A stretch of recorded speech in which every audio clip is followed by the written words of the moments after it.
পৃথিবী থেকে শুরু করে সুবিশাল মহাবিশ্ব সবকিছু আল্লাহর অনুগ্রহের নিদর্শন। সূর্য তার কক্ষপথে চলে, সমুদ্র তার সীমা অতিক্রম করে না, আকাশ ভেঙে পড়ে না। এগুলো কি কেবলই কাকতালীয়? পৃথিবীতে কোটি কোটি মানুষ আছে, কিন্তু সবাই একরকম চিন্তা করে না। কেউ আল্লাহকে বিশ্বাস করেন, কেউ করে না। অনেক মানুষ বিশ্বাস করে যে এই সুসংগঠিত মহাবিশ্ব কেবল কাকতালীয়ভাবে তৈরি হয়নি, সবকিছু মহান আল্লাহর সৃষ্টি। সূর্য, চাঁদ, গ্রহ, নক্ষত্র, এমনকি আমাদের নিজস্ব শরীর সবকিছুই নিখুঁতভাবে পরিচালিত করছেন মহান আল্লাহ। বিশ্বাসীরা মনে করে এই বিস্ময়কর সৃষ্টি অবশ্যই সর্বশক্তিমান স্রষ্টার অস্তিত্বেরই প্রমাণ। কিন্তু অন্যদিকে অনেকেই বলে, আমরা যা দেখি না তা কেন বিশ্বাস করব? কেউ ভাবে বিজ্ঞানী সবকিছু ব্যাখ্যা করতে পারে, আবার কেউ ভাবে যদি আল্লাহ থাকতেন তাহলে দুনিয়ায় এত দুঃখ কষ্ট থাকতো না। তারা সৃষ্টিকর্তার অস্তিত্বের প্রমাণ চান। সম্প্রতি হার্ভার্ড বিশ্ববিদ্যালয়ের গবেষক ও জ্যোতি পদার্থ বিজ্ঞানী ডক্টর উইলি সুন দাবি করেছেন, গাণিতিক সূত্রের মাধ্যমে সৃষ্টিকর্তার অস্তিত্বের প্রমাণ করা সম্ভব। সিএনবিসি টিভি 18 প্রতিবেদন থেকে জানা যায়, সম্প্রতি টাকার কার্লসন নেটওয়ার্কে দেওয়া এক সাক্ষাৎকারে তিনি তার এই গবেষণা তুলে ধরেছেন।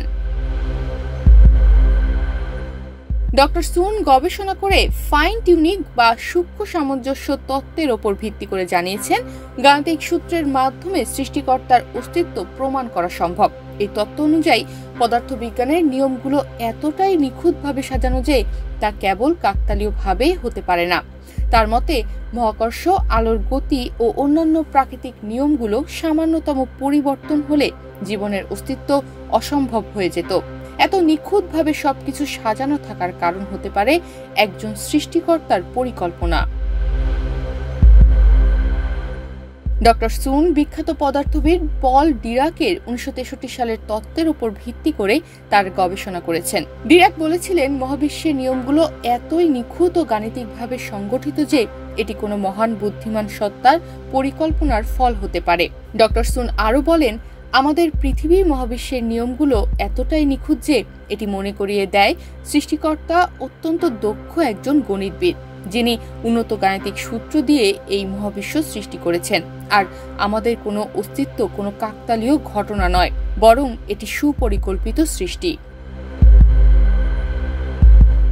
ডক্টর উইলি সুন একজন জ্যোতির পদার্থবিদ তথা অ্যারোস্পেস ইঞ্জিনিয়ার। তিনি হার্ভার্ড অ্যান্ড স্মিথসন সেন্টার ফর অ্যাস্ট্রোফিজিক্সে দীর্ঘ সময় কর্মরত ছিলেন। বর্তমানে বিজ্ঞান ও ধর্মের সম্পর্ক নিয়ে তার এই গবেষণা পৃথিবী জুড়ে নতুন করে এক আলোড়ন সৃষ্টি করেছে। তনিমা রহমান, বাংলাদেশ প্রতিদিন।